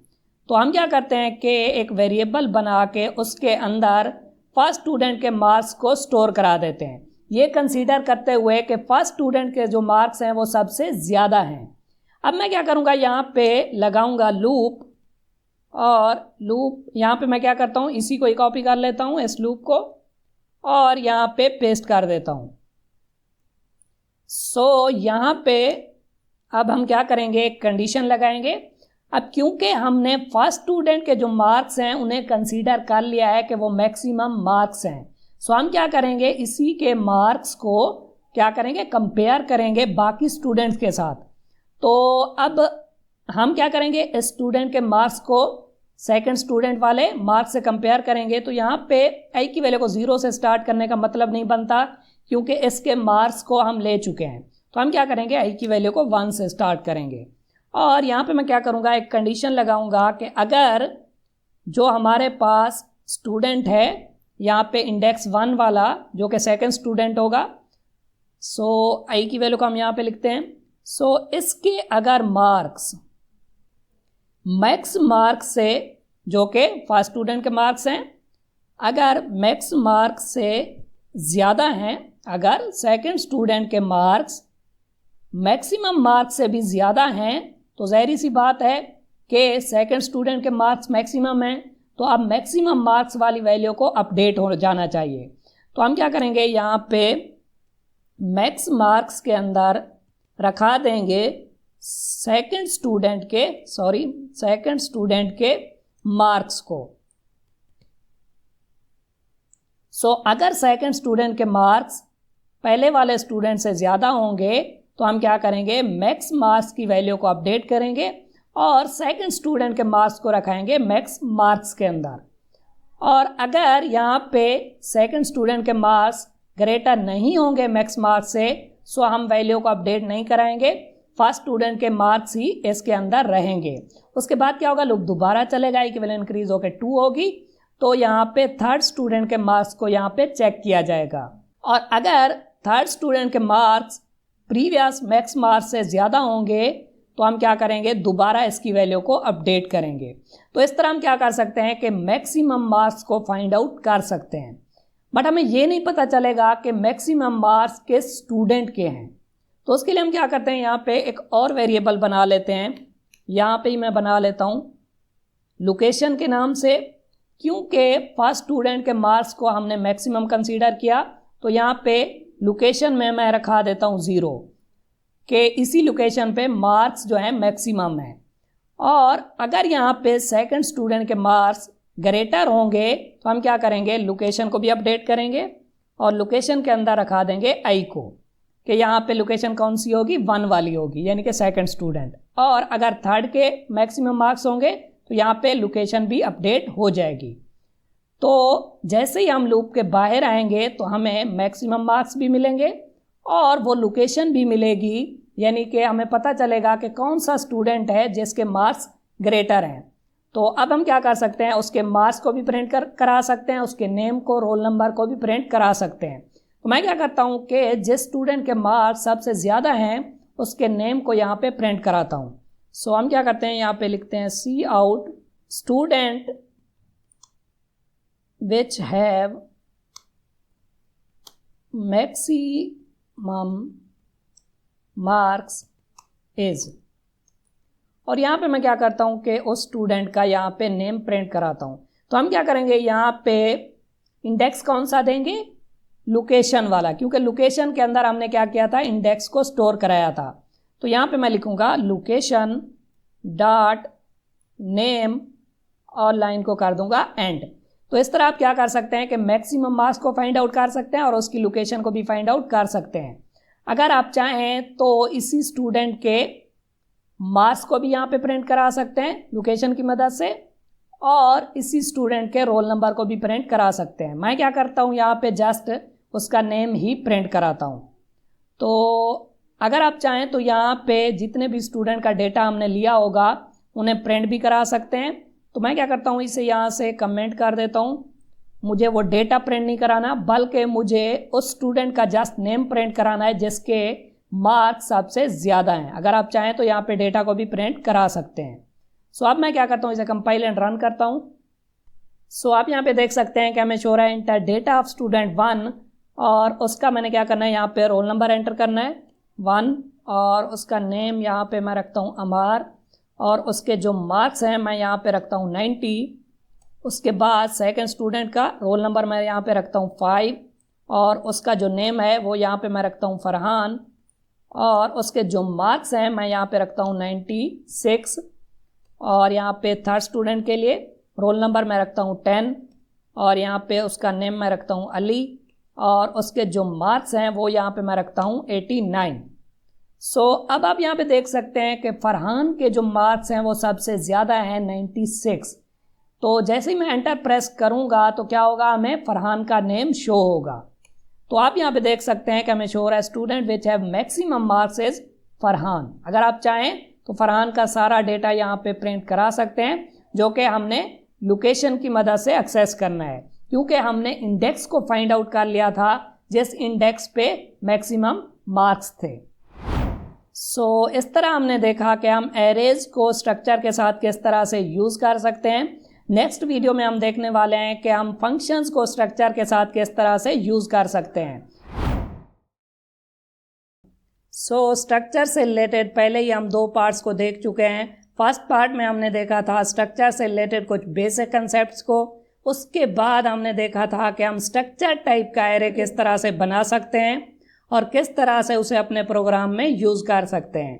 आज हम देखने वाले हैं स्ट्रक्चर को फंक्शंस के साथ, जिसमें हम देखेंगे कि हम स्ट्रक्चर को फंक्शन के अंदर किस तरह से पास कर सकते हैं और फंक्शन से हम स्ट्रक्चर को किस तरह से रिटर्न करवा सकते हैं। तो चलते हैं डेव C++ पे और इसे देखते हैं प्रैक्टिकली। सो लास्ट वीडियो में हमने देखा था कि हम स्ट्रक्चर को एरेज के साथ किस तरह से यूज़ कर सकते हैं। सो मैं क्या करता हूँ, यहाँ से इस प्रोग्राम को इरेज करता हूँ और हम क्या करते हैं, यहाँ पे फ्रेश प्रोग्राम बनाते हैं। सो स्ट्रक्चर को हम यहाँ पे रहने देते हैं क्योंकि हम स्टूडेंट स्ट्रक्चर को ही यहाँ पे यूज़ करने वाले हैं। सो यहाँ पे हमने एक स्ट्रक्चर बनाया था जिसमें हमने क्या किया था, एक नया डेटा टाइप बनाया था स्टूडेंट, जिसके अंदर मेंबर वेरिएबल्स थे roll number, name and marks. So मैं क्या करता हूँ, यहाँ पे एक फंक्शन को कॉल करता हूँ सेट स्टूडेंट डेटा, और उसके बाद हम क्या करते हैं, इस फंक्शन को डिफाइन करते हैं यहाँ पे। तो यहाँ पे सेट स्टूडेंट डेटा, और उसके बाद मैं क्या करता हूँ, इस फंक्शन की बॉडी बनाता हूँ। इस फंक्शन के अंदर हम क्या करेंगे, स्टूडेंट टाइप का एक वेरिएबल बनाएंगे। तो मैं क्या करता हूँ, यहाँ पे स्टूडेंट टाइप का एक वेरिएबल बनाता हूँ s। उसके बाद हम क्या करेंगे, यूज़र से वैल्यूज़ लेंगे। सो मैं क्या करता हूँ, यहाँ पे यूज़र को एक मैसेज शो कराता हूँ, inter your roll number. So user क्या करेगा, यहाँ पे रोल नंबर एंटर करेगा। तो cn की मदद से हम क्या करेंगे, रोल नंबर की वैल्यू लेंगे। सो यहाँ पे हम लिखेंगे s डॉट रोल नंबर, और उसके बाद मैं क्या करता हूँ, यहाँ पे एक और मैसेज शो कराता हूँ, inter your name. So user क्या करेगा, यहाँ पे नेम इंटर करेगा। क्योंकि नेम एक स्ट्रिंग है, तो प्रीवियस वीडियोस में मैं काफ़ी डिटेल में समझा चुका हूँ कि अगर हमने यहाँ पे स्ट्रिंग लेनी है तो हम क्या कर सकते हैं, cn की मदद से भी यूज़र से स्ट्रिंग ले सकते हैं, बट उसकी मदद से जस्ट यूज़र क्या करेगा, एक ही वर्ड को इंसर्ट करा पाएगा। तो इसलिए हम क्या करेंगे, यहाँ पे लगाएंगे गेट लाइन फंक्शन, और यहाँ पे लिखेंगे cn, और सेकेंड आर्गूमेंट के तौर पे हम यहाँ पे लिखेंगे वेरिएबल का नेम, जो कि है s डॉट नेम। तो इस तरह यूज़र क्या कर सकता है, मल्टीपल वर्ड्स को इंसर्ट करवा सकता है। बट इससे पहले आपको क्या करना पड़ेगा, यहाँ पे लिखना पड़ेगा cn डॉट इग्नोर, ताकि कंपाइलर बफर से वैल्यू को ना उठाए। इन दोनों लाइंस को मैं काफ़ी डिटेल में समझा चुका हूँ प्रीवियस 2 वीडियोज़ के अंदर। सो आप उन वीडियोज़ को ज़रूर चेकआउट करें। उसके बाद मैं क्या करता हूँ, यहाँ पे लिखता हूँ inter your marks. So user क्या करेगा, यहाँ पे अपने मार्क्स इंटर करेगा। तो मैं क्या करता हूँ, यहाँ पे लिखता हूँ s dot marks. So previous 2 videos में मैं काफ़ी डिटेल में समझा चुका हूँ कि हम यूज़र से किस तरह से वैल्यूज़ ले सकते हैं स्ट्रक्चर वाले वेरिएबल के लिए।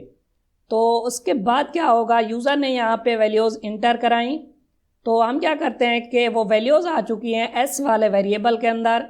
उस s वाले वेरिएबल को हम क्या करते हैं, यहाँ पे रिटर्न कराते हैं। सो हमने यहाँ पे s को रिटर्न कराया क्योंकि s क्या है, स्टूडेंट टाइप का एक वेरिएबल है।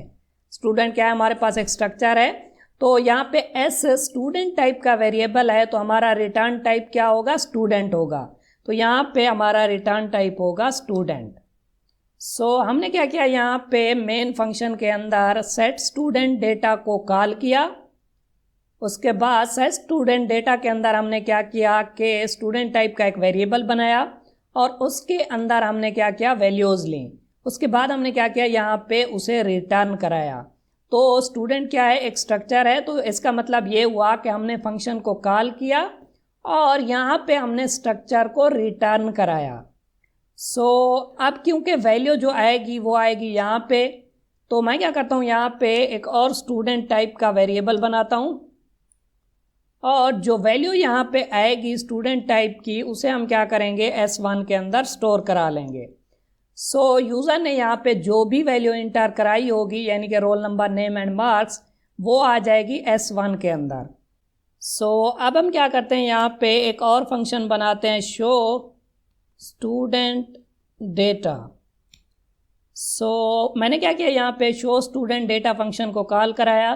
तो इसे कॉल कराते वक्त मैं क्या करता हूँ, यहाँ पे S1 की वैल्यू को पास कर देता हूँ। तो हम क्या करेंगे, एज एन आर्गूमेंट यहाँ पे S1 को पास करेंगे और मैं क्या करता हूँ, यहाँ पे शो स्टूडेंट डेटा फंक्शन बना लेता हूँ। और यहाँ पे क्योंकि हम कोई भी वैल्यू रिटर्न नहीं कराने वाले, तो हम क्या करेंगे, यहाँ पे रिटर्न टाइप लिखेंगे वॉइड। और क्योंकि हमने यहाँ से S1 को पास किया था, तो हमें यहाँ पे S1 को रिसीव करना पड़ेगा। S1 क्या है, स्टूडेंट टाइप का है, तो यहाँ पे हमें स्टूडेंट टाइप का वेरिएबल बनाना पड़ेगा।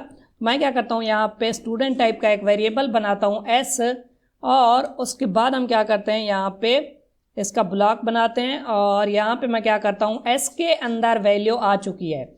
हमने क्या किया, यहाँ पे सेट स्टूडेंट फंक्शन को कॉल किया और यहाँ पे यूज़र से वैल्यू ली। यूज़र ने जो भी वैल्यूज़ इंटर की उन्हें हमने यहाँ पे रिटर्न कराया और रिटर्न होके वैल्यू आई S1 के अंदर। और शो स्टूडेंट डेटा फंक्शन के अंदर हमने क्या किया, S1 को पास किया। तो S1 के अंदर वैल्यू थी, उसे हमने पास किया। और यहाँ पे शो स्टूडेंट डेटा के अंदर हमने क्या किया, उसी वैल्यू को रिसीव किया S के अंदर। तो अब मैं क्या कर सकता हूँ कि S के अंदर वैल्यूज़ हैं, यानी कि उसका रोल नंबर भी है, नेम भी है एंड मार्क्स भी हैं, तो उन्हें मैं यहाँ पे प्रिंट करा देता हूँ, सी आउट। और मैं यहाँ पे लिखता हूँ योर रोल नंबर इज़, और यहाँ पे हम क्या करते हैं, रोल नंबर की वैल्यू को प्रिंट कराते हैं। वैल्यू आ चुकी थी S वाले वेरिएबल के अंदर, तो हम क्या कर सकते हैं, S वेरिएबल के जो मेंबर वेरिएबल्स हैं, roll number, name and marks, उन्हें यहाँ पे हम प्रिंट करा सकते हैं।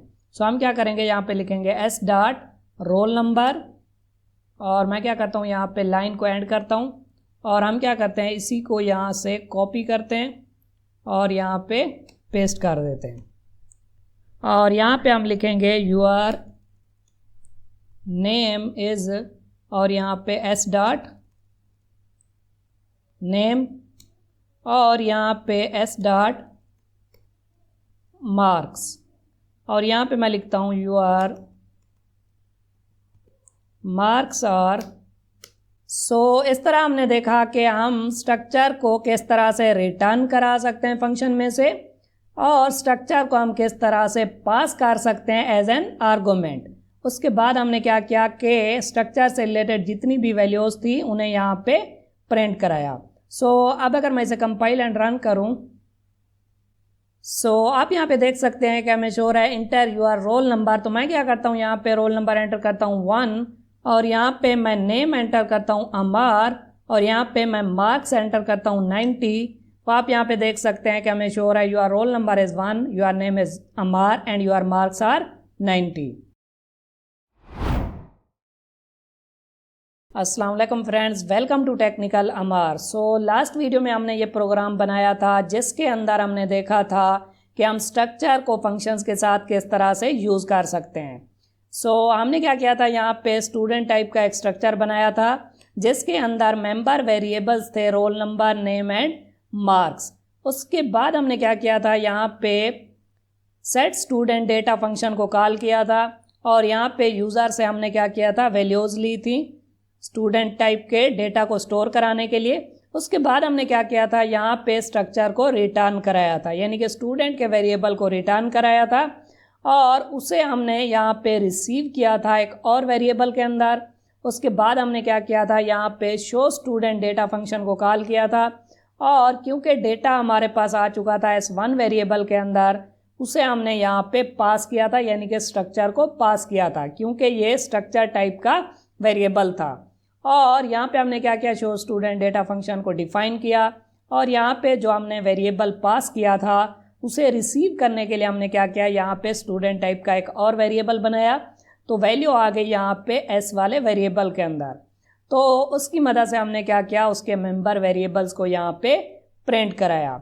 बट इस तरह हम फंक्शन को यूज़ कर सकते थे सी लैंग्वेज के अंदर भी, इसलिए यहाँ पे हमें ये फैसिलिटी दी गई कि हम सी लैंग्वेज में जिस तरह फंक्शंस को यूज़ कर सकते थे उसी तरह हम C++ के अंदर भी फंक्शंस को यूज़ कर सकते हैं। बट C++ क्या करता है, यहाँ पे हमें इससे भी एक अच्छा कंसेप्ट प्रोवाइड करता है जो कि है इनकैप्सुलेशन का। इनकैप्सुलेशन क्या कहता है, इनकैप्सुलेशन ये कहता है कि एक एंटिटी से रिलेटेड जितना भी डेटा है वो एक ही ग्रुप के अंदर होना चाहिए। जैसे यहाँ पे स्टूडेंट से रिलेटेड मेंबर वेरिएबल्स हैं, इसी तरह स्टूडेंट से रिलेटेड जो फंक्शंस हैं उन्हें भी इस ग्रुप के अंदर होना चाहिए। तो मैं क्या करता हूँ, यहाँ से इस फंक्शन को कट करता हूँ और यहाँ पे पेस्ट कर देता हूँ स्टूडेंट वाले स्ट्रक्चर के अंदर, और मैं क्या करता हूँ, इसकी फॉर्मेटिंग कर लेता हूँ। उसके बाद हम क्या करते हैं कि इस फंक्शन को भी यहाँ से कट करते हैं और यहाँ पे स्ट्रक्चर के अंदर पेस्ट करते हैं।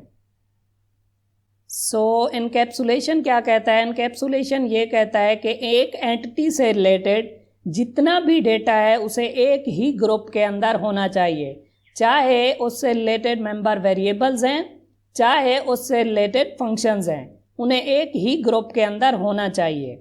तो अगर हम स्ट्रक्चर के अंदर वेरिएबल्स को लिखेंगे तो इन्हें हम कहेंगे मेंबर वेरिएबल्स, और अगर हम फंक्शंस को यहाँ पे लिखेंगे तो इन्हें हम कहेंगे मेंबर फंक्शंस। हम स्टूडेंट टाइप का जो भी वेरिएबल बनाएंगे तो क्या होगा, यहाँ पे जैसे मेन फंक्शन के अंदर हम वापस आते हैं तो हमने यहाँ पे स्टूडेंट टाइप का एक वेरिएबल बनाया S1।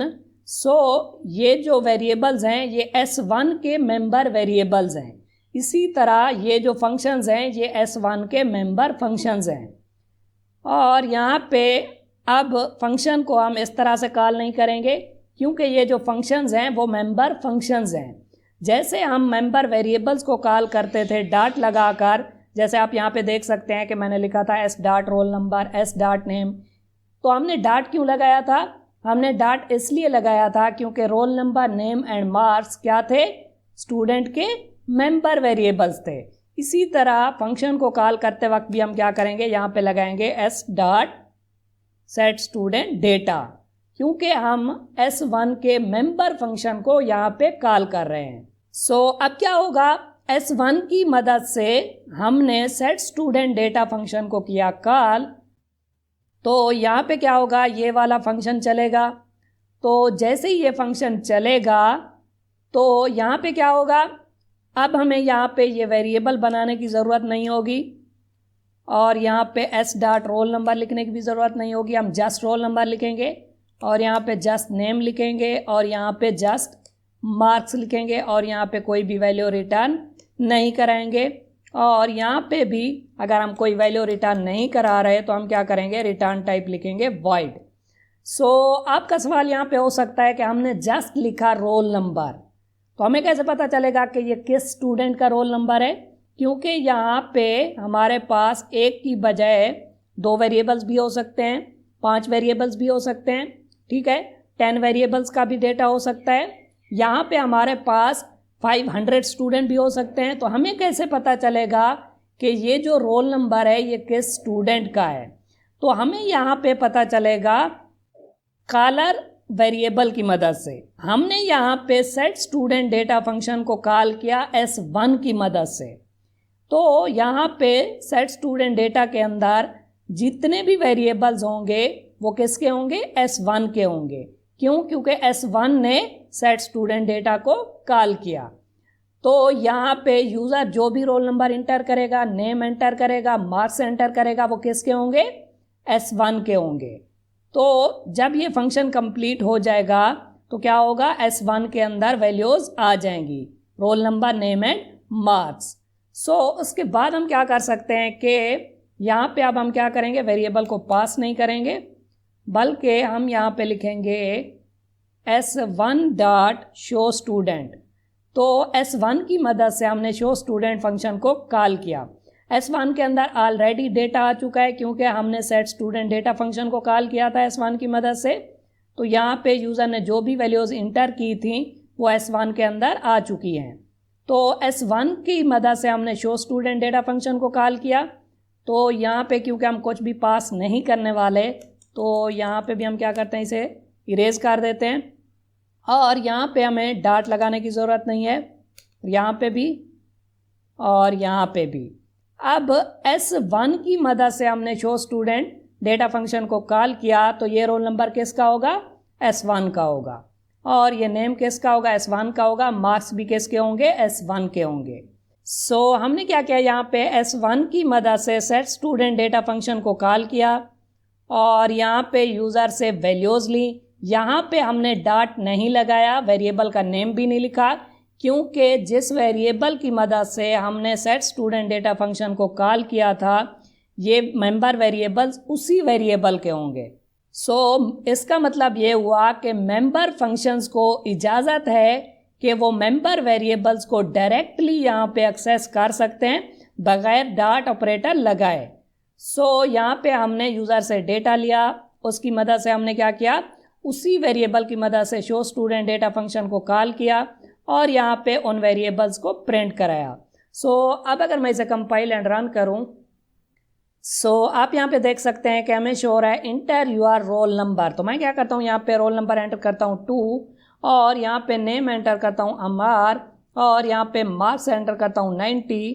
तो आप यहाँ पे देख सकते हैं कि हमें शो हो रहा है your roll number is 2, name is Amar and marks are 90। इस वीडियो के अंदर हमने क्या किया, सेकेंड डिफरेंस देखा सी लैंग्वेज के स्ट्रक्चर का और C++ लैंग्वेज के स्ट्रक्चर का। सी लैंग्वेज के स्ट्रक्चर में क्या होता था, यहाँ पे वेरिएबल को बनाते वक्त हमें क्या करना पड़ता था, यहाँ पे एक कीवर्ड यूज़ करना पड़ता था स्ट्रक्ट। बट C++ में ये ऑप्शनल है, अगर हम लगाना चाहें तो लगा सकते हैं और अगर हम ना लगाना चाहें तो हम इसे यहाँ से इरेज भी कर सकते हैं। इस तरह भी हमारा काम चल जाएगा। ये फर्स्ट डिफरेंस था। सेकंड डिफरेंस हमने ये देखा कि C++ लैंग्वेज के अंदर हम इनकैप्सुलेशन का कंसेप्ट यूज़ कर सकते हैं। सी लैंग्वेज के अंदर हमारे पास ये कंसेप्ट मौजूद नहीं था, तो हमें क्या करना पड़ता था, फंक्शंस को स्ट्रक्चर से आउटसाइड बनाना पड़ता था। स्ट्रक्चर के बाद हमें यहाँ पे फंक्शंस को बनाना पड़ता था स्ट्रक्चर के बाहर। बट C++ में हम क्या कर सकते हैं, इनकैप्सुलेशन का कंसेप्ट यूज़ कर सकते हैं, जो कि ये कहता है कि फंक्शंस को होना चाहिए स्ट्रक्चर के अंदर। यानी कि एक एंटिटी से रिलेटेड जितना भी डेटा है, चाहे उसके मेंबर वेरिएबल्स हैं चाहे उसके मेंबर फंक्शंस हैं, उन्हें एक ही ग्रुप के अंदर होना चाहिए। आगे ऑब्जेक्ट ओरिएंटेड प्रोग्रामिंग में भी हम क्या करेंगे, इनकैप्सुलेशन का कंसेप्ट ही यूज़ करेंगे। वहाँ पे भी हमें क्या करना पड़ता है, फंक्शंस को स्ट्रक्चर के अंदर बनाना पड़ता है। वहाँ पे हम क्लासेस को यूज़ करते हैं। तो जब हम ऑब्जेक्ट ओरिएंटेड प्रोग्रामिंग को स्टार्ट करेंगे तो मैं इसे काफ़ी डिटेल में एक्सप्लेन करूँगा। अस्सलाम वालेकुम friends, welcome to technical Amar. Last video के अंदर हमने ये प्रोग्राम बनाया था जिसके अंदर हमने देखा था कि हम स्टूडेंट का स्ट्रक्चर किस तरह से बना सकते हैं। इसके अंदर हमने देखा था कि हम स्टूडेंट से रिलेटेड मेंबर वेरिएबल्स को किस तरह से बना सकते हैं। उसके बाद हमने देखा था कि हम स्ट्रक्चर से रिलेटेड फंक्शंस को किस तरह से क्रिएट कर सकते हैं। फर्स्ट ऑफ ऑल हमने देखा था कि हम फंक्शंस को स्ट्रक्चर से आउटसाइड किस तरह से बना सकते हैं, जैसा कि हम सी लैंग्वेज में करते थे। उसके बाद हमने देखा था कि हम फंक्शंस को स्ट्रक्चर के अंदर किस तरह से बना सकते हैं। ये C++ के अंदर एक न्यू फीचर था कि हम स्ट्रक्चर के अंदर मेंबर फंक्शंस को बना सकते हैं। हमने क्या किया था, यहाँ पे 2 मेंबर फंक्शंस बनाए थे, set student data and show student data. उसके बाद हमने क्या किया था, यहाँ पे सेट स्टूडेंट डेटा फंक्शन को कॉल किया था S1 वेरिएबल की मदद से। S1 क्या था, यहाँ पे कॉलर वेरिएबल था। उसके बाद हमने क्या किया था, यहाँ पे यूज़र से वैल्यूज़ ली थी। S1 वेरिएबल के अंदर वैल्यूज़ आ चुकी थी, उसकी मदद से हमने क्या किया था, शो स्टूडेंट डेटा फंक्शन को कॉल किया था और यहाँ पे उन वैल्यूज़ को प्रिंट कराया था। आज की वीडियो में हम देखने वाले हैं कि हम स्ट्रक्चर के डेटा को किस तरह से सिक्योर कर सकते हैं। सी लैंग्वेज के अंदर हमें ये फीचर नहीं मिलता कि हम स्ट्रक्चर के डेटा को सिक्योर कर पाएँ, बट यहाँ पे C++ के अंदर हम क्या कर सकते हैं, स्ट्रक्चर के डेटा को सिक्योर कर सकते हैं। फॉर एग्जांपल आप कंसीडर करें कि एक डेवलपर है जो कि यहाँ पे स्ट्रक्चर बना रहा है, एक और डेवलपर है जो क्या करेगा, यहाँ पे मेन फंक्शन बनाएगा। हमें यहाँ पे लगता है कि रोल नंबर की जो वैल्यू है ये करप्ट हो सकती है। फॉर एग्जांपल यहाँ पे यूज़र आके एंटर करता है नेगेटिव में वैल्यू, तो रोल नंबर तो नेगेटिव में नहीं होता। तो स्ट्रक्चर बनाने वाले ने सोचा कि हो सकता है कि यहाँ पे रोल नंबर की वैल्यू करप्ट हो जाए, तो उसने क्या किया, यहाँ पे एक कंडीशन लगाई, इफ़ अगर यहाँ पे रोल नंबर की वैल्यू लेस देन 0 होती है, यानी कि नेगेटिव में होती है, तो स्ट्रक्चर बनाने वाले ने ये सोचा कि मैं क्या करूँगा, यहाँ पे रोल नंबर की वैल्यू को पॉजिटिव बनाऊँगा। तो उसने क्या किया, यहाँ पे लगाया नेगेटिव और उसके बाद यहाँ पे लिखा रोल नंबर। तो इस तरह क्या होगा, यहाँ पे वैल्यू पॉजिटिव हो जाएगी। फॉर एग्जांपल यूज़र यहाँ पे एंटर करता है कि -10, तो यहाँ पे क्या होगा, माइनस प्लस हो जाएगा और यहाँ पे 10 चला जाएगा रोल नंबर के अंदर। तो इस तरह से स्ट्रक्चर बनाने वाले ने क्या किया, डेटा को करप्ट होने से बचा लिया। क्यों? क्योंकि अगर यहाँ पे यूज़र नेगेटिव में वैल्यू इंटर करेगा तो इस कंडीशन की वजह से क्या होगा कि वैल्यू पॉजिटिव ही रहेगी। बट यहाँ पे एक और इशू देखने को मिल सकता है, क्योंकि मेन फंक्शन तो कोई और डेवलपर बना रहा है। तो अगर यहाँ पे स्ट्रक्चर बनाने वाले ने वैल्यू को करप्ट होने से बचा लिया, तो ये भी तो हो सकता है कि सेट स्टूडेंट डेटा फंक्शन को कॉल करने के बाद मेन फंक्शन वाला क्या करे, यहाँ पे S1 लिख के यहाँ पे डायरेक्टली रोल नंबर को कॉल करा ले और इसके अंदर यहाँ पे स्टोर करा दे -10।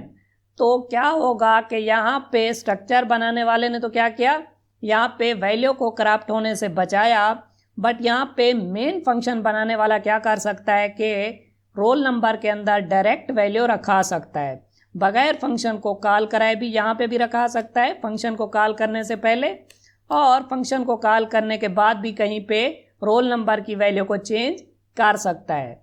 तो क्या होगा, यहाँ पे डेटा करप्ट हो जाएगा क्योंकि रोल नंबर की वैल्यू नेगेटिव में नहीं होती। तो सी लैंग्वेज में हमें यहाँ पे कोई भी फीचर नहीं मिलता था कि हम डेटा को सिक्योर कर पाएँ, बट C++ के अंदर हम क्या कर सकते हैं, डेटा को सिक्योर कर सकते हैं एक्सेस स्पेसिफायर का यूज़ करके। तो यहाँ पे क्या हो सकता है कि स्ट्रक्चर बनाने वाला ये करे कि यहाँ पे एक कीवर्ड लगाए प्राइवेट और उसके बाद कॉलन लगाए, तो इसे हम कहते हैं एक्सेस स्पेसिफायर। तो इसकी मदद से क्या होगा कि जैसे ही हम ये कीवर्ड लिखेंगे तो इसके बाद जितने भी मेंबर वेरिएबल्स हैं और जितने भी मेंबर फंक्शंस हैं वो हो जाएंगे प्राइवेट। जब यहाँ पे डेटा प्राइवेट हो जाएगा तो हम स्ट्रक्चर के बाहर इस डेटा को एक्सेस नहीं कर पाएंगे। अब यहाँ पे अगर मेन फंक्शन बनाने वाला लिखेगा S1.roll_number, तो वो यहाँ पे इस वेरिएबल को एक्सेस नहीं कर सकता क्योंकि रोल नंबर क्या है, एक प्राइवेट वैल्यू है। तो यहाँ पे अगर मेन फंक्शन बनाने वाला लिखेगा S1.roll_number, तो यहाँ पे एरर देखने को मिलेगा क्योंकि रोल नंबर क्या है, प्राइवेट है। बट अब यहाँ पे ये देखें कि हमने role number, name and marks को प्राइवेट करना था, बट यहाँ पे क्या हुआ, ये जो मेंबर फंक्शंस हैं ये भी प्राइवेट हो गए। तो अब हम यूज़र से डेटा कैसे लेंगे? इसके लिए हमें क्या करना पड़ेगा, एक और एक्सेस स्पेसिफायर लगाना पड़ेगा यहाँ पे, जो कि होता है पब्लिक। तो हम क्या करेंगे, यहाँ पे लिखेंगे पब्लिक और यहाँ पे लगाएंगे कॉलन। तो क्या होगा, यहाँ पे जैसे ही हम प्राइवेट लिखेंगे तो इसके बाद के जो मेंबर्स हैं वो प्राइवेट हो जाएंगे, यानी कि role number, name and marks. उसके बाद हमने एक और एक्सेस स्पेसिफायर लगाया पब्लिक, तो इसके बाद के जो हमारे पास मेंबर वेरिएबल्स या फंक्शंस होंगे वो क्या होंगे, पब्लिक होंगे, उन्हें हम मेन फंक्शन से एक्सेस कर पाएंगे। तो यहाँ पे जो मेंबर वेरिएबल्स हैं ये क्या हैं, पब्लिक हैं। तो अब क्या हो सकता है, यहाँ पे हम फंक्शंस को तो कॉल कर सकते हैं, बट यहाँ पे हम मेंबर वेरिएबल्स को यहाँ से एक्सेस नहीं कर सकते। तो अगर हम यहाँ पे मेंबर वेरिएबल्स को एक्सेस नहीं कर सकते तो हम वैल्यूज़ कैसे असाइन कराएंगे? हम वैल्यूज़ असाइन कराएंगे इन फंक्शंस की मदद से। तो हमने यहाँ पे S1 की मदद से कॉल किया सेट स्टूडेंट डेटा फंक्शन को, तो यहाँ पे क्या होगा, ये वाला फंक्शन चलेगा। तो हम क्या करेंगे, यूज़र से वैल्यूज़ लेंगे और उन्हें रखाएंगे S1 वेरिएबल के अंदर। तो यहाँ पे क्योंकि मेंबर फंक्शंस को इस चीज़ की इजाज़त होती है कि वो डायरेक्टली मेंबर वेरिएबल्स को एक्सेस कर सकते हैं, तो यहाँ पे हम रोल नंबर के अंदर वैल्यू रखाएंगे और अगर यूज़र यहाँ पे नेगेटिव में वैल्यू इंटर करेगा तो स्ट्रक्चर बनाने वाले ने क्या किया, यहाँ पे उसे पॉजिटिव में कन्वर्ट किया हुआ है, तो यहाँ पे डेटा करप्ट नहीं होगा। और इसी तरह क्या होगा, नेम के अंदर वैल्यू आएगी एंड मार्क्स के अंदर भी वैल्यू आ जाएगी। सो इस तरह क्या होगा, S1 के अंदर डेटा आ जाएगा और यहाँ पे यूज़र यानी कि मेन फंक्शन बनाने वाला यहाँ पे मेंबर वेरिएबल्स को एक्सेस नहीं कर पाएगा, तो डेटा करप्ट नहीं होगा। तो अगर हम यहाँ पे ऐसा लिखेंगे तो एरर हमें देखने को मिलेगा। अब अगर मैं इसे कंपाइल एंड रन करूँ तो आप यहाँ पे देख सकते हैं कि हमें एक एरर देखने को मिल रहा है। मैं क्या करता हूँ, इसे थोड़ा सा जूम करता हूँ। आप यहाँ पे देख सकते हैं कि स्टूडेंट के अंदर जो रोल नंबर है वो क्या है, प्राइवेट है, इसलिए हम इसे एक्सेस नहीं कर सकते। तो हम यहाँ पे मेन फंक्शन के अंदर डायरेक्टली इसे एक्सेस नहीं कर सकते। हमें क्या करना पड़ेगा, फंक्शन को कॉल करना पड़ेगा, उसके अंदर से हम क्या कर सकते हैं, रोल नंबर को एक्सेस कर सकते हैं। और अगर यहाँ पे यूज़र नेगेटिव में वैल्यू इंटर करेगा तो उसे हमने पॉजिटिव में कन्वर्ट करने वाली लॉजिक भी लिखी हुई है। तो इस तरह हमारा डेटा क्या हो जाएगा, सिक्योर हो जाएगा, करप्ट नहीं होगा। और हमारे पास यहाँ पे 3 तरह के एक्सेस स्पेसिफायर्स होते हैं। एक होता है प्राइवेट, दूसरा होता है पब्लिक और तीसरा होता है प्रोटेक्टेड। सो जब हम ऑब्जेक्ट ओरिएंटेड प्रोग्रामिंग को स्टार्ट करेंगे तो उसके अंदर जब हम इनहेरिटेंस वाले टॉपिक को देखेंगे तो उसके अंदर हम क्या करेंगे, प्रोटेक्टेड को भी काफ़ी डिटेल में डिस्कस करेंगे। सो अब अगर मैं इसे कंपाइल एंड रन करूं तो आप यहाँ पे देख सकते हैं कि हमें शो हो रहा है इंटर योर रोल नंबर। सो अब अगर मैं यहाँ पे नेगेटिव में भी वैल्यू अगर इंटर करूँगा तो वैल्यू क्या हो जाएगी, पॉजिटिव में कन्वर्ट हो जाएगी। सो मैं क्या करता हूँ, यहाँ पे एंटर करता हूँ -20 और यहाँ पे नेम एंटर करता हूँ टेक्निकल अमर और यहाँ पे मार्क्स एंटर करता हूँ 90। तो आप यहाँ पे देख सकते हैं कि हमें शो हो रहा है योर रोल नंबर इज़ 20। हालांकि मैंने यहाँ पे रोल नंबर एंटर किया था -20, बट क्योंकि हमने स्ट्रक्चर के अंदर सेट स्टूडेंट डेटा फंक्शन के अंदर ये लॉजिक लिखी थी कि अगर यूज़र यहाँ पे नेगेटिव में वैल्यू इंटर करेगा तो हम क्या करेंगे, उसे पॉजिटिव में कन्वर्ट कर देंगे क्योंकि रोल नंबर नेगेटिव में नहीं होता। तो इस तरह हमने क्या किया, अपने डेटा को सिक्योर कर लिया। C++ प्रोग्रामिंग सीरीज से रिलेटेड और भी वीडियोस आने वाली हैं। सो आप क्या करें, मेरी C++ ट्यूटोरियल फॉर बिगनर्स वाली प्लेलिस्ट को यहाँ से एक्सेस करें। और अगर आप C++ से रिलेटेड एग्जाम्पल प्रोग्राम्स को देखना चाहते हैं तो आप मेरी C++ एग्जाम्पल प्रोग्राम वाली प्लेलिस्ट को भी यहाँ से एक्सेस कर सकते हैं। इस प्लेलिस्ट के अंदर मैंने तमाम टॉपिक से रिलेटेड एग्जाम्पल प्रोग्राम्स को कवर किया हुआ है। इन दोनों प्लेलिस्ट के लिंक मैं आपको डिस्क्रिप्शन के अंदर भी दे दूंगा और आई बटन के अंदर भी दे दूंगा। वीडियो अच्छी लगी हो तो वीडियो को लाइक करें और चैनल को सब्सक्राइब करें। Thank you.